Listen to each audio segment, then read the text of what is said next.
জলের অতলে স্বপ্ন দেখে মন, এ যেন স্বপ্ন স্বপ্ন খেলা। সারা বেলা স্বপ্ন নদীতে ভেসে যায়, ফ্যামিলি ফ্যান্টাসি ভেলা।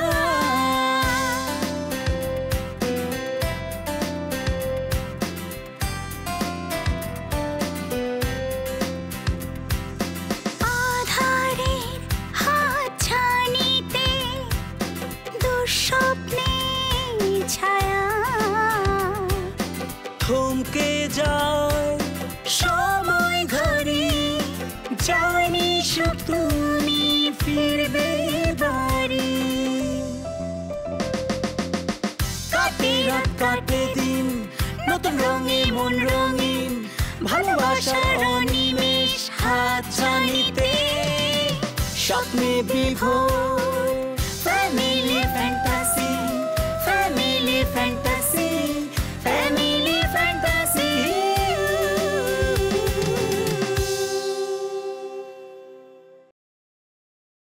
শোন, আমি একটা সুন্দর আইডিয়া বাইর করছি। আমাদের তো মনে কর বাসার স্টোর রুমের মধ্যে অনেক ধরনের মানে পুরোনো কাপড় চাপড় থাকে না, যে আমরা রেখে দিচ্ছি, ওগুলো আমরা পরি না। ওইগুলো যদি আমরা একটা জায়গায় নিয়ে সুন্দর করে মানে রেখে দেই, তো যার দরকার সে নিয়ে গেল। হ্যাঁ মানে বুঝলাম না কি টাইপের জিনিসপত্র দিব, আর নিবে বা কারা? আমি আসলে ঠিক বুঝতে পারলাম না যে তোমার আমার যতটুকু আন্ডারস্ট্যান্ডিং আছে বা তোমার সাথে আমি কথা বলে যতটা সহজ, তুমি এমন একটা বিষয়ে আমার সাথে শেয়ার না করে তোমার দুলাভাইয়ের সাথে কেন শেয়ার করলে, সেটাই আসলে আমার মাথায় আসছে না। Very good idea. কার মাথা থেকে এসছে? তোর মাথা থেকে? আমি কিন্তু মুগ্ধ হয়ে গেলাম। আমি প্রথমে শেয়ার করেছিলাম, এরপরে রিঙ্কু একটুখানি আলাপ করলো, কিন্তু আমি ভাবছি কি জিনিসপত্রগুলো রাখলে মানে সবাই নিয়ে যাবে তো নাকি?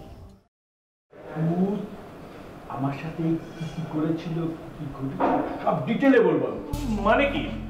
আপনি ভূত দেখেছেন? কই কি? আরে ভূতের সাথে কত গল্প করেছে। এক রাতে আমি ভূতের সাথে থেকেছি বিছনায়। কি মামা, মানে আপনি আর একটা ভূত একসাথে একটা বিছানায়? মানে ভূত আপনাকে কিছু করেনি? মানে আমি তো শুনেছি ভূত ধরে ঘাটটা মুটকে দেয়। আরে বাবা, ভূতের সম্পর্কে এগুলো হচ্ছে প্রোপাগান্ডা, বুঝতে পারছো? মানে ভূত তো ওরাও একসময় মানুষ ছিল, আর আমি যে ভূতের গল্প করছি সেটা হচ্ছে একটা মেয়ে ভূত।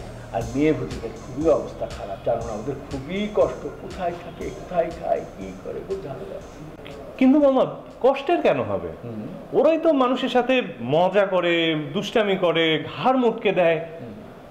এগুলো হচ্ছে কি শোনাশুন কথা, মাইন্ড সেইগুলা কয়। দেখা বাদ দাও, গ্রামে গেলে তোমার সাথে একটা ভূতের সরাসরি কথা বলা তুমি। না মামা, আমি আপনার শুধু গল্প আমাকে বললেই হবে, ভূতের সাথে যোগাযোগ আমি পারবো না। আচ্ছা, এত ভয় পাইলে হয়? আমি সাথে থাকবো, কোনো ভয় নাই। কোনো দরকার নেই, আপনি আমাকে রসিয়ে ভূতের গল্পটা বলবেন, তাতেই চলবে। ঠিক আছে, অসুবিধা নাই। এই পুরুষ মানুষ সারাদিন ঘরের মধ্যে বসে থাকো কেন? হ্যাঁ চলো হাঁটি। মামা, দিনের বেলা সব সময় আমি বাইরে বাইরে কাটাই, কাজে, বিভিন্ন মিটিংয়ে। ঘরে তো আসি শুধুমাত্র ঘুমের কারণে, আর এই কয়দিন শুয়ে বসে থেকে শরীরটা একটু আলসেমি লেগে গেছে। এই অফিসটা খুলতে দেন না, সব ঠিক হয়ে যাবে। তা ঠিক, তা ঠিক। আচ্ছা মামা, আপনাকে দেরি করিয়ে দিচ্ছি আমি, চলেন হাঁটতে যান তাহলে। আচ্ছা, তোমার কি মনে হয়? হ্যাঁ কি আমি খুব বেশি ব্যস্ত?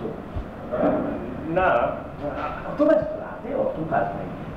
বিষয় হচ্ছে তোমার সাথে গল্পটা করে আমাকে ভালো লাগছে। একদিন একটা ছোট্ট ঘটনা করি। হ্যাঁ বল। দুপুরবেলা আমি বসে বসে মাছ ধরি। এই গ্রামে? হ্যাঁ গ্রামে। আচ্ছা আচ্ছা। আমার আবার মাছ ধরার সব মাছ ধরছি। রাত পিছন থেকে অনেক দূর থেকে শব্দ করে আসলো, এই খাবারটা একটু বেশি করে দে। খাবার বেশি টাকাই দিবি। মানে ভূতের গন্ধ দিনের বেলা? কি বলছি তোমাকে? টাকায় টাকা দেখি হঠাৎ কি পদ্মের গাছের মাথায় ডাল মরছে। আমি বললাম টাকায়? হ্যাঁ, পদ্মের গাছ। আমি বললাম এই বড় করে দেবো টোপ। মানে আপনি দেখছেন? হ্যাঁ হ্যাঁ, গাছ গাছ ডাল নড়ছে। তারপরে আবার বললো যে হ্যাঁ ওরকম ডাল দিয়ে নড়লো। আমি এতখানি চার এমনি দিয়ে দিলাম। আপনি ভূতের কণ্ঠ শুনেছেন নিজের কানে? আরে আশ্চর্য কথা, গ্রামে তো কোনো ব্যাপারই না। আরেক দিনের ঘটনা পরে বলছি। ডাল গাছটা ছিল লম্বা। হ্যাঁ তাল গাছ। তো গরম প্রচন্ড গ্রাম, তো এসি নাই, বুঝলাম। জি। গাছতলায় বসে আছি, বাতাসে অল্প অল্প পাতা নড়ছে, কিন্তু গায়ে লাগছে, উপর দিয়ে উপর দিতে। এটা কোন সময় কথা, মানে দিনের কোন সময়? দিনের বেলা মানে এই 3:30 4টা, হয়তো ঘুমানো যাচ্ছে না। এই ভর দুপুরে? হ্যাঁ দুপুরে, তার বুঝতে কি ভয় না, এই গরম লাগে না, ওই তাল গাছের মাথায় বসে আছে। মানে হঠাৎ করে এরকম বলে বাতাস নাই বাতাস নেই, দুম করে একটা তাল পড়লো সামনে, পাকা এরকম মানে 10 মিনিট তাল পড়লো। ভাগ্য ভালো যে আমার মাথায় পড়ে নাই, পাতা অনেকগুলো নড়ে উঠে। তার মানে কি বুঝছো, বুঝলো নাকি? তারপরে বললো যে ইচ্ছে করে সে আমার মাথায় ফেলে না, অন্যদিকে ফেলছে। মামা আপনার অনেক অনেক সাহস, কারণ এই ভর দুপুরে তাল গাছের নিচে। হ্যাঁ আপনি দেখেছেন ম্যাডাম? হ্যাঁ ছিল না, কেতনে ছিল। আরে আরেক দিনের একটা কথা বলেন। আমি তো একটা ঝামেলায় পড়ে গেলাম রে। কি যে কালকে যে টিউটোরিয়ালটা হবে ওইটা আমি কিভাবে অ্যাটেন্ড করব? আমার বাসায় নেট খালি আপ ডাউন করে। নেট আপ ডাউন করে, মোবাইলে ডাটা নিয়ে নেয়। হ্যাঁ ডাটা নিয়ে নিচ্ছে। আরে ডাটা তো আরো পায় না, এই যে দেখ এস উঠে থাকে শুধু। হাই আপু, ভালো আছো? হ্যালো, কেমন আছো? হ্যাঁ ভালো আছি। হাই ভাইয়া, ভালো আছেন? হাই, কি অবস্থা? হ্যাঁ ভালো আছি, তুমি ভালো আছো? হ্যাঁ ভালো আছি। আপু আপনার সাথে একটু কথা ছিল। হ্যাঁ আপু বলো। ওই আপু যে সনিটকে তো ফোন দেই, সনিট সবসময় বিজি থাকে, ওকে কল দিলে কল রিসিভ করে না, অলওয়েজ বিজি থাকে। কি করব এখন? আসলে আপু ওকে তো আমরা একটা কাজ দিয়েছি, ওই কাজটা নিয়ে ও বিজি আছে। তুমি বেশি ইমার্জেন্সি হলে আমাকে ফোন দিবা। তুমি কি কিছু বলতে চাচ্ছিলা ওকে? না তেমন কিছু না, মানে কি কল দিতেছিলাম তো অনেক বিজি পাইতেছিলাম, আর অনেক মেয়েদের সাথে কথা বলে, এই জন্য শোনো আর কি। আপু, তোমাদের রিলেশনটা হলো ফ্রেন্ডশিপের রিলেশন, তুমি ওর সাথে সরাসরি কথা বলবা। ওকে জিজ্ঞেস করো ওর সাথে দেখা হয়েছে তোমার? না দেখা হয় নাই, কল দিছিলাম বিজি পাইছি। দেখো ও আসার কথা। এই সনেট, কি অবস্থা ভাই, ভালো আছেন? আসি ভালো। সনেট, তোর নামে উল্টাপাল্টা কথা কইতেছে, তুই বলে বিজি থাকস। ভাই আমার ফোনটা কেন বিজি থাকে ভাই, আপনি তো জানেন ভাই। আমার ভাই যে কাজটা দিচ্ছেন ভাই, ওই কাজটার জন্য তো ভাই এক এক জায়গা থেকে এক এক মানুষ ফোন দেয় ভাই। এই জন্য তো ভাই আমার ফোনটা ধরতে হয় ভাই, না ধরলে তো ভাই পরে আপনি আমার বকা দিবেন যে ওইখানকার খবর ওইখানকার খবর কি। আপনারা খবর না দিলে তো ভাই আপনার পরে আমার উপর চেতবেন। এই জন্য তো ভাই আমার ফোনটা বিজি থাকে ভাই, এটা তো বুঝতে হবে। ঠিক আছে, আচ্ছা শোনো, ও যে কথা বলছে এটা কিন্তু ঠিক বলছে। আমি কিন্তু ওর অনেক দায়িত্ব দিছি। আমি বলছি যে কোন জায়গায় কোন কি করতে হবে ওগুলো সব ওরা জোগাড় করতে, লিস্ট করতে, মানুষের সাথে কথা বলতে, কে কে আমাদের টাকা দিয়ে হেল্প করবে ওগুলো লিস্ট করতে। তো ওর ফোনটা এখন বিজি থাকতে পারে, আর ওর ফোনটা যে বিজি থাকলে যে এমন কিছু হয়ে গেছে সেটা তো তা না। তুমি ওর নাম্বারে ফোন দাও, আমার নাম্বারে ফোন দাও, তুমি তাহলে ওরই ফোন দিতে যাবে কেন? ভাই এই ব্যাপারটা ওর একটু বুঝান ভাই, এরকম ভাই মেন্টালি ভাই খুব ব্লেম দিয়ে রাখে ভাই। আমি বলতেছি, দাঁড়া দাঁড়া দাঁড়া, তুমি যদি জরুরি কোনো কাজে ওকে মানে খুঁজতেছো, তাহলে তোমার কাছে তো আমার নাম্বার আছে, তুমি আমাকে ফোন দাও। আর ও তো তোমার বয়ফ্রেন্ড না, ওর জন্য মানে তুমি কমপ্লেন করতেছো, এটা আমরা বুঝতেছি না, এটা আমরা ক্লিয়ার না আসলে। তুমি কি কারণে ওকে খুঁজতেছিলা বলবা আপু? দেখো আমরা যে কাজটা করতেছি এটা অনেক বড় একটা কাজ, এটা আমাদের এলাকায় সবাই আমাদেরকে সাপোর্ট করতেছে। কে সাপোর্ট করতেছে না? হ্যাঁ অবশ্যই সাপোর্ট এখন করতেছে না। সামনে আমরা আরো বড় হয়তো কাজ করব, তো তুমি যদি আমাদের সাথে থাকো তো তোমারও একটা নাম হবে। আমরা সবাই মিলে কাজটাকে আগায় নিয়ে যাই সামনে। শোনো আপু, তোমার একটা কথা বলি, এখন যে তুমি ওরে বয়ফ্রেন্ড ভাবতেছো বা ওরে ফোন দিচ্ছ, ওরে বিজি পাচ্ছ, এখনকার কিন্তু সময়টা আসলে ওইটা না, তাই না? এখন কিন্তু আমরা একটা কি, আমরা এই যে করোনাকালীন আমরা যে মানুষের একটা হেল্প করার জন্য আমরা নামছি, আমরা এই যে আমার ভাই বেড়াদার আমার বন্ধু বান্ধব নিয়ে নামছি, হ্যাঁ, তা আমরা সবাই মিলে চাচ্ছি কি যে মানুষের হেল্প করতে। আমাদের কিন্তু এখন ওই জায়গাটায় ফোকাস দিতে হবে। আমরা যদি এখন ওই কার ফোন ওয়েটিং থাকলো আর কার ফোন বিজি থাকলো ওইদিকে ফোকাস দেই, তাহলে কি আমাদের মেইন ড্রিমটা কি ফুলফিল করতে পারবো আমরা? তুমি বলো না। হ্যাঁ, তাহলে এখন তোমার কি করতে হবে? এখন তোমার এই কার ফোন বিজি থাকলো কার ফোন ওয়েটিং থাকলো এগুলো টোটালি বাদ দিয়া তুমি তোমার আশেপাশে কে কারে হেল্প করবা, কারে সাহায্য করবা, কারে কি দিবা এগুলো লিস্ট করো। ওর ফোন বিজি থাকলে তুমি সাথে সাথে ওরে ফোন দিবা। আর এখানে রিলেশনের কথা কই থেকে আসলো? তোমাদের দেখলাম 2-3 দিন আগে, 2-3 দিনে যদি একটা মানুষের রিলেশন হয়ে যায় তাহলে সারা জীবন কি করবা? এখন যেই কাজে নামছো আগে ওই কাজটা ভালো মতো ফোকাস দাও, ওই কাজটা করো। সনেট, আমি কিন্তু তোর কাছ থেকে এগুলো আশা করি না। তুই যদি মানে এগুলো নিয়ে থাকস না তাহলে তুই আমার কাছে আইস না, তুই ভাই তোর রাস্তা দেখ। ভাই ব্যাপারটা এরকম না ভাই, ভাই আপনি ভুল বুঝতেছেন ভাই।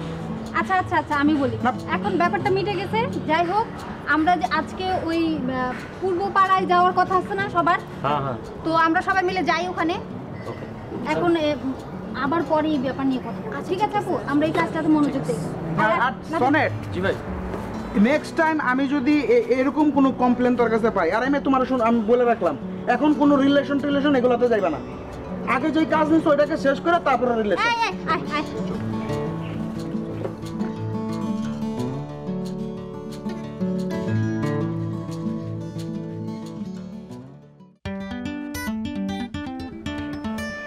কিরে আপু আপু শোনো, একটা এক্সাইটিং নিউজ আছে বুঝছো?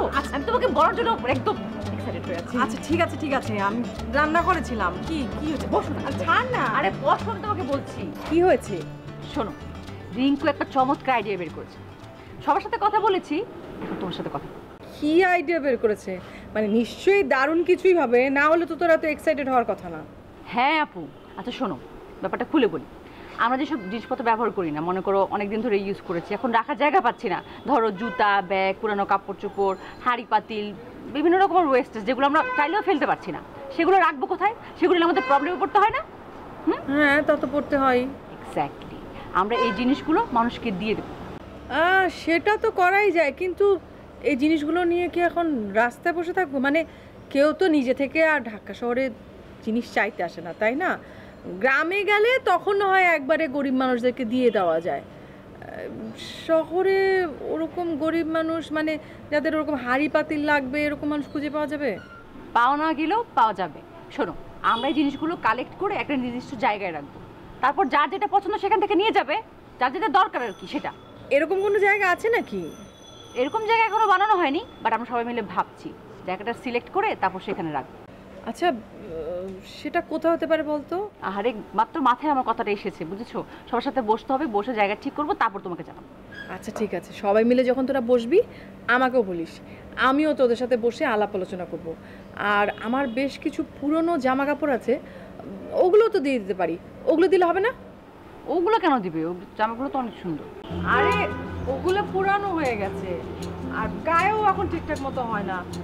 তাছাড়া গরিব মানুষকে দিলে তাদের উপকার হবে। বাসায় কাজের মেয়েটাও তো নেই, ও থাকলে তো ওকেই দেওয়া যেত। কি জানি ও কোথায় পালো, ওর তো খবরই নেই।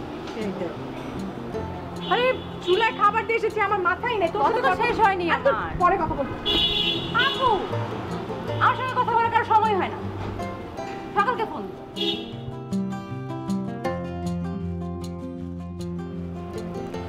আসসালামু আলাইকুম মামা। আপনার কাছে আসছিলাম মামা। আমার কাছে? জি। আমার কাছে কেন? ওই যে মামা বলছিলেন যে আপনি আপনার সাথে দেখা করতে। ও, সেই কথা তোমার মনে আছে? জি। যাক, আমি তো ভাবছিলাম টাউট ব্যাটপারের লাগে চলতে চলতে তুমিও ওরকম তো টাউট হয়ে গেছো। যাক, টাউট যা হও না এই জন্য ধন্যবাদ। মামা আমি ইজ্জতদার মামা, একটা উচ্চবংশীয় মামা, আমি তো কমিটমেন্ট থাকতে পারে মামা। আপনার কথা বলছি এই জন্য আসছি। কি উপলক্ষে আসছো সেইটা বলো এখন। মামা ওই যে আমার একটা চাকরি হয়ে গেছে মামা। আলহামদুলিল্লাহ। আপনার থেকে একটু দোয়া নিতে আসছিলাম আর কি মামা। Very good, very good. একটা চাকরি পাইছো, তোমার আসলে চাকরির দরকার ছিল। আমি বিভিন্ন ঝামেলায় ছিলাম বলে চাকরির জন্য চেষ্টা করতে পারছিলাম। তো মামা আমার একটু দোয়া করে দেন, মন থেকে একটু দোয়া করে দেন মামা। আচ্ছা দিলাম। মামাকে আমার উপর কি রাগ করছিলেন মামা? আরে কেন রাগ করবো? তুমি একটা ভালো ছেলে, উচ্চবংশীয় ছেলে, আমি রাগ করি নাই, রাগ করি নাই। মামা মন থেকে যদি দোয়া করেন মামা, আমি অনেক দূর আগাইতে পারবো। মানে আমার বাবা মা নাই, আপনি আমার সব কিছু মামা। দোয়া করছি, মনের থেকেই করছি মামা। আমাকে শরম দিচ্ছেন আপনি। শরম দিচ্ছি? এই মিয়া, তুই কি মাইয়া মানুষ নাকি? কথায় কথা শরম পাও, শরমের লাল হয়ে যাও, মানেটা কি? এই যে এত শরম পাও, তা বিদেশে গিয়ে চাকরি বাকরি করছো কেমন? কিভাবে গেছো বলো? লা হাওলা ওয়ালা কুওয়াতা ইল্লা বিল্লাহ। মামা আমি জীবনে কোনো সময় চাকরি করি নাই মামা। সারাদিন গ্রামে টোটো টোটো টোটো করে ঘুরছি। এক টাউট বাটপার ঢাকাতে এসে তার খপ্পরে পড়লাম। এই লোক আমাকে বুয়া একটা ভিসা দিয়ে সৌদি আরব পাঠাইল মামা। বিশ্বাস করেন মামা, ওইখানে জেল খাইটা তারপর আবার দেশে চলে আসলাম মামা। যদি কোনোদিন মামা ওই টাউট বাটপারে পাই মামা, আমি মামা তার গলা টিপা ধর্মকে দিই, ছাড়বো না মামা। এগুলা করিও না। কি করবো না মামা? সে আমারে সরল পাইছে না, গ্রাম থেকে এসে। একদিন আমার সময় আইব, যদি একদিন সুযোগ পাই তারে আমি গলা টিপা ধর্ম মামা। এই মেয়ে, এই রাখো তোমার সমস্ত পেঁচাল। ওই ফটকা কি তোমার চাকরি দিব? জি জি জি মামা, চাকরি তো ফাইনাল করে আসছি মামা। চাকরি তো হইবে ইনশাল্লাহ। আমি আসছি মামা আপনার থেকে দোয়া নিতে মামা। ও, চাকরি হয়ে গেছে? আলহামদুলিল্লাহ, আলহামদুলিল্লাহ। তা আমি যাও, শোনো, মনোযোগ সহকারে কাজ করবা, ভালোভাবে কাজ করবা, যাতে সুনাম হয়। হ্যাঁ জি জি মামা। দোয়া করুন মামা। হ্যাঁ অবশ্যই দোয়া করি, অবশ্যই দোয়া করি। ঠিক আছে, যা যা। তো মামা দোয়া করেন মামা, তাহলে আসছি মামা। ওরে জ্বালা, বললাম তো দোয়া করছি। তো মামা আমার একটু মন থেকে দোয়া করছেন আপনি? ওরে জ্বালা, বললামই তো মন থেকে দোয়া কর। মামা আপনি কিন্তু আমার মন থেকে দোয়া করেন নাই মামা। তুমি কি আমার মনের মধ্যে হান্দায় রাখছো নাকি? মনে হয় না। মামা আপনি একটু দোয়া করেন আমার একটু। দিছি তো হয়েছে তো আর লাগবে না। যাও যাও যাও যাও, তুমি এখন যাও। আসি তাহলে মামা। আসসালামু আলাইকুম। ওয়ালাইকুম আসসালাম। ওহ একের মাল ফেরার কাছে মনে হয় জানে।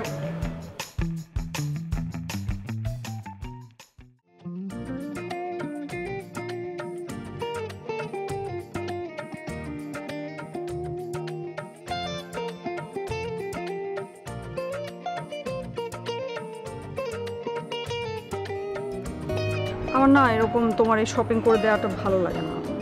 আশ্চর্য, কেন ভালো লাগে না? আমি তোমার বাবাকে কিছু কিনে দিতে পারি না? পারো, কিন্তু তাই বলে এতগুলো জিনিস কিনতে হবে বলো? বাবা যদি আমাকে জিজ্ঞাসা করে আমি কি বলবো বলো? হঠাৎ করে পাঞ্জাবি, আমি এতগুলো শাড়ি, আমি আচ্ছা তোমাকে তো আমিও অনেক দিন কিছু কিনে দিই না, আর আমার কিনে দিতে ইচ্ছে করলে আমি কী করবো বলো? আর লাস্ট কবে তোমার বাবার জন্য কিছু কিনেছি সেটা তো আমার মনেও নেই। বাদ দাও তো, এসব নিয়ে কথা বলতে আমার ভালো লাগছে। তুমি বুঝতে পারছো না কেন? বাবা তো সারাদিন বসেই থাকে, কোনো কিছু এখন নতুন কিছু পরে কোথায় যাবে বলো? এখন আমার কয়েকটা মিথ্যা কথা বলতে হবে, এক একদিন এক একটা বের করে দিতে হবে, বলতে হবে যে আমি এনেছি। তোমার কারণে না আমি মিথ্যা কথা বলা শিখছি। মানে কি আমি তোমাকে মিথ্যা কথা বলা শিখাচ্ছি? স্ট্রেঞ্জ। শোনো, আমার তো ক্ষুধায় না পেটটা চোচো করছে, চলো কোথাও খেয়ে আসি। চলো, আমার পছন্দের একটা রেস্টুরেন্টে নিয়ে যাবো তোমাকে। আজকে ফিশের একটা আইটেম খাবো, মাইন্ড ব্লোয়িং। চলো সিক্রেট রেসিপিতে যাই, স্যুপ খাই। চলো, মোমো একটা স্যুপ আছে, অনেক মজা। মানে তোমার কথা শুনলে না মানে খিদা লেগেছে, স্যুপ খেয়ে কি খিদা মেটে? মানে মাঝে বুঝতে পারি না তোমাকে। আচ্ছা ঠিক আছে, পড়েছি মোগলের হাতে, খানা খেতে হবে সাথে, তাই না? ঠিক আছে, তোমার রেস্টুরেন্টে যাব। আরে বাবা, আমি তো তোমার সাথে জাস্ট মজা করলাম। আচ্ছা একটা কথা না, গত কদিন মাথায় ঘুরঘুর করছে, কিন্তু তোমাকে বলা হয়ে উঠছে না। কি? তোমার বাবাকে মানে ভালো একজন ডক্টর দেখাই না, মানে প্রয়োজন হলে একদম দেশের বাইরে কোথাও গিয়ে দেখিয়ে নিয়ে আসি। কি যে বলো না সাম্য, আমরা কি দেশের বাইরে যে ডাক্তার দেখাতে পারবো বলো? আর বাবা কি রাজি হবে বাইরে যাওয়ার জন্য? হ্যাঁ, দেশে কতগুলো ডাক্তার দেখালাম, সবাই তো একই কথা বলছে। আর বাবার যে অবস্থা, বাবা তো ঠিক হবে না, দিন দিন আরও খারাপ হবে। আর সবচেয়ে বড় কথা কি জানো, বাবার না নিজেরও বেঁচে থাকার ইচ্ছা নেই। কারো যখন বেঁচে থাকার ইচ্ছে মরে যায়, তখন জোর করে তাকে বাঁচিয়ে রাখা যায় বলো? কিন্তু দেখো সাম্য, তোমার হয়তো খারাপ লাগতে পারে, বাট এই যুদ্ধটা না টোটালি আমার একার। আমি আসলে এই বাবার বিষয়টাতে কারো কোনো হেল্প নিতে চাই না, তুমি কিছু মনে করো না প্লিজ। জানি তো, অনেকবার বলেছো, কিন্তু কি করব বলো? আমি আমার খারাপ লাগাটাকে তো আর গলা টিপে মেরে ফেলতে পারি না, তাই না? আচ্ছা ঠিক আছে, চলো, আমি কিন্তু ক্ষুধায় মারা যাবো, আমার মাথা ব্যথা করছে অলরেডি ক্ষুধায়। চলো চলো চলো চলো।